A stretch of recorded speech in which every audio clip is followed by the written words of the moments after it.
Hi there, traders. This is Brad Gilbert with the Daily Market Insight for Friday, the 11th of August.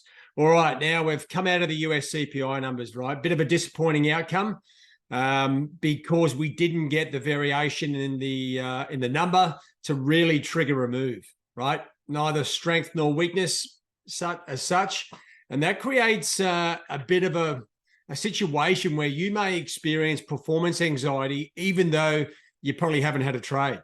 Right? Because the anticipation is out of these big numbers, we get a big sort of addition to our capital from a nice sort of trading opportunity. And you know what? You've got to plan for that, because if you don't, you will run back into the market because you feel like you've had a loss, and you run back into the market on a like suboptimum trading opportunity and you lose money, and it's a double whammy, right? So one of the expectations we have when we're looking at these numbers is the fact that it may come in within the range. And if it does that, well, then more often than not, we are going to get like just a bit of a flush out both sides of the market. Now, when we look at the numbers here, the core number 4.7, right?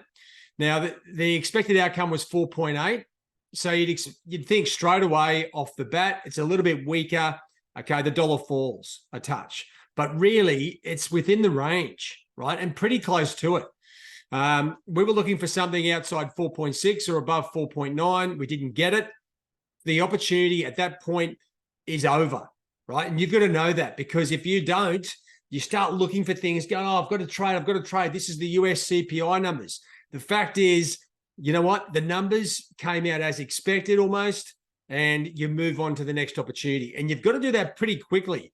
Otherwise, you do get, you can get caught up, as I said, in all the hype around the opportunity, and then the performance anxiety kicks in. Okay, the jobless claims numbers, okay, a little bit weaker than the forecast. Okay, that's a bit of dollar strength, right? That's probably why when we look at the charts here, initially we saw the dollar sort of quickly dip and then come back. That sort of creates the sort of situation where the market doesn't really know what to do, and it just moves around, fluctuations in flows between these different outcomes. All right, so let me just come to the charts, and I'll come back and show you what we've got on today, because you've got to dust yourself off and look for the next opportunities. Global markets, well, equity markets, a little bit of a dog's breakfast, still a bit of pressure on the downside. Okay, is there a chance for the Fed to be hiking? Well, the numbers are weaker. If anything, I would have thought that the equity markets might have come back a little bit more than what they did. Dollar index, a little bit of a weakness, and then a little bit of strength. As I was saying, the numbers sort of determine that. But what we're seeing is pretty crap price action across the board. Gold sort of seems to continue going down, oil up, and that's where we are on the sort of global markets. If we look at the currencies, right, and I know this is disappointing, and I've spoken to a few guys already around the situation, but nothing's changed here. To me, the weaker number really sort of adds to the whole weak dollar outlook, as in the numbers are falling, inflation is under control, it's slowly dribbling lower. So to me, I'd still be looking to sell dollars unless the next round of economic numbers suggests otherwise. Sterling, and this is going to be one of the key things, because today we've got some sterling numbers coming out. Sterling's sort of broken down, and it's in no man's land, and everyone doesn't know what to do with it. So today's sterling numbers give us an opportunity to potentially give sterling some direction. Does it come back into the trend with, strong sterling based on a weak dollar? Or does actually sterling start to fall based off weak UK fundamentals? That's something we'll be looking at very closely. The Aussie and Kiwi, well, pressure on the downside, but, not getting a lot of help from the dollar side of things at this point. Same with dollar CAD. You see dollar yen just tweaking to the top side. Now, a couple of traders sort of mentioning, will the BOJ come into play here? Well, they did a good job of jawboning it first time round, and it came off quite a way. Now we're in a situation where it's coming back to test their resolve. You'd expect them to come out and start to sort of, with idle threats of, if you don't stop buying dollar yen, we're going to intervene. I think we're going to wait for extreme levels up towards 150 before we get the BOJ doing anything dramatic. So what we've got to do is really look forward to what's happening now, right? Yesterday's events, let me just bring the calendar over, are finished. Get rid of that. Have a look what's coming up. Now, as we come into Friday trading, you've got to be thinking sterling has got to be, depend if that's your favorite, well then happy days, because sterling, you got the GDP numbers, you've got some industrial production numbers here, manufacturing production numbers as well.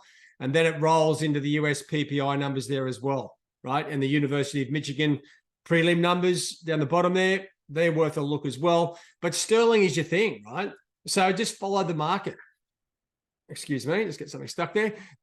So when we're looking at the daily charts and you come back into the hourlies looking for, say, potential levels here, and I've left these undone because just so you can see how crazy the sort of price action has been the last sort of day or two, right? So this hasn't been easy. And the market was anticipating the answer out of the CPI numbers. We didn't really get it convincingly, but the numbers were weak.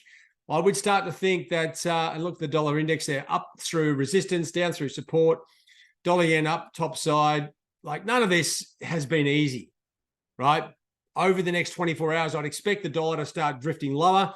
That would do so, especially if we got weak UK numbers, right? So if you look at the UK data, just looking at News Squawk, you can look through the manufacturing output, the prelim quarter-on-quarter GDP and year-on-year. You've got the range here. It's pretty easy to work out, right, how to trade these numbers, or trade the outcome. And don't forget, you should be thinking big picture. Does this fit in with what's happening on sterling? Now, sterling has broken down on the dailies. Does that mean it goes lower? You'd think so. But we need confirmation by weak numbers here. Okay, if we get weakness across the board, okay, sterling is going to drift lower. And when you think of that, don't just think of sterling against the dollar, right? Think of sterling against everything.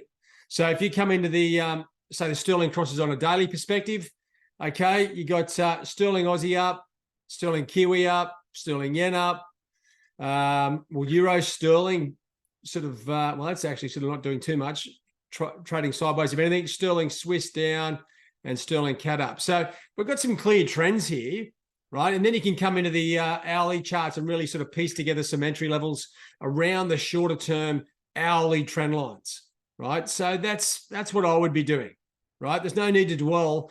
And I've been doing this for a long time, and I've had lots of numbers, big numbers, huge anticipation where we could get an explosive move. And when I think of that, I think of more money in my account. The numbers yesterday, we didn't get it. Manage your expectations, manage the market. You can only make money in the market when the market gives you the right outcome, and we didn't get it. So, but we will potentially next time, right? So all it is we've just pushed back the big cash injection into your account and just get on with trading. If you're looking for opportunities, right, you've got some here across the board. Is it a good trading day? Well, it's not bad. I tell you what, when the focus comes out of, say, the US CPI numbers, right, you come back looking at the normal sort of markets and you can start to piece together the trading opportunities. Sometimes it allows things to sort of work into play. Now, if you look at the dollar index here, right, you're looking for the next sort of key move. I mean, it has come down, short-term strength, maybe topped out at around 102.80 here. Now, all we need is, like, for instance, the US PPI numbers to come out weak. And then the dollar starts to sort of drift into that sort of downward trend that it's been in. If anything, all we've done is we've refreshed the markets. You've got new trend lines to work with. We've got a new high here on euro. Okay. And now we're just looking for the opportunity to get into trading opportunities with the current trend, right? The only thing is we've got to wait a month for the next US CPI numbers. So let's get on with it. There we go. Like sterling, everything's looking pretty cool. I've got levels here. I'm waiting for some sterling numbers. Maybe that gives us an opportunity. Maybe it doesn't. And don't feel like you have to trade to try and make up for the potential loss of earnings that you thought you were going to get from the US CPI number. Anyway, the markets are giving us opportunities, right? And if you're getting a little bit flustered, start to look through next week's numbers, right? Start to plan ahead. And there's a whole range of numbers coming out here: Japan, Australia, China. Then you come down through, you got the Canadian inflation numbers, US retail sales. Like next week, and UK inflation numbers there as well. Next week looks even better because we've taken out the big US CPI number. Now we get the normal flow of fundamentals from all the other countries, right? And some of the US numbers there as well. So don't beat yourself up is the key theme of this sort of video. Focus on sterling if you're looking for a trade today. In the North American section, US PPI, University of Michigan prelim numbers. That's all you need, right? So don't, as I said, don't confuse yourself and get too bent out of shape because that's not a great place to be trading from. If anything, focus back on the global markets and start to sort of piece together, do we have normal market conditions? Okay, now at the moment, we've got a bit of a risk on profile as far as US equity futures going up. And do we have that profile in the majors? Absolutely not. Euro, sterling, Aussie, Kiwi are drifting lower. And the dollar is generally going up against most other pairs, except for the CAD and dollar Noki. So that's not normal. To me, if I don't get the normal, comfortable framework here, I start to really question what's going on. Kiwi getting drilled against everything else, as is the yen, right? So they're two things to be focusing on. If you want to focus on the instruments that are moving, well, Kiwi and the yen seem to be the ones to be focusing on. US treasuries, well, a little bit of a movement there on the price, yields up. Everything's battling. I mean, everything's sort of getting squared away. A lot of the hedge fund managers at this point will be putting everything into their calculators, into their quant systems and working out, okay, with those US CPI numbers, does the dollar continue to weaken?